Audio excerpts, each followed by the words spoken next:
Hi all!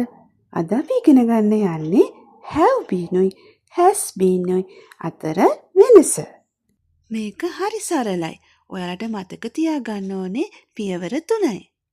මුල්ම පියවර තමයි මේ දෙකම අපි පාවිච්චි කරන්නේ අතීතයේ ඉඳලා දැන් වෙනකන් වෙමින් පවතින දෙයක් විස්තර කරනකොටයි.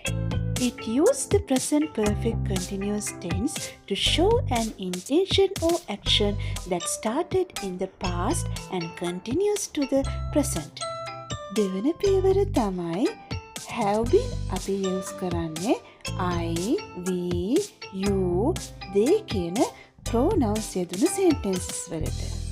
මතක තියාගන්න ඕනේ තුන්වෙනි පියවර තමයි අපි has been යොදන්නේ he, she, it කියන pronoun වලට පස්සෙත් ඒ වගේම නමක් එක්කත් මේ has been අපි පාවිච්චි කරනවා.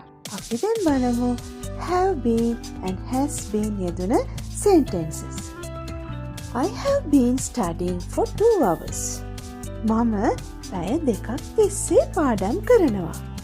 I have been working as a teacher for 7 years.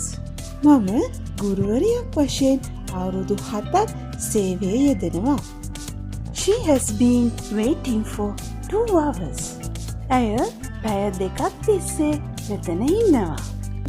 It has been raining all morning. උදේ ඉඳලම වහිනවා. දුවේ පුතේ ඔයාලටත් පුළුවන් මෙන්න මේ වගේ have been, has been යොදලා sentences හදලා මේ වීඩියෝ එකේ යටි කමෙන්ට් එකක් දාන්න. අපිත් එක්ක දිගටම රැඳුනොත් ඔයාලටත් පුළුවන් මේ වගේ ලේසියෙන්ම ඉංග්‍රීසි ඉගෙන ගන්න. මේ වගේ තවත් වීඩියෝ එකකින් අපි හමු වෙනකන් ඔයාලා හැමෝම සතුටින් පරිස්සමෙන් ඉන්න ඕනේ.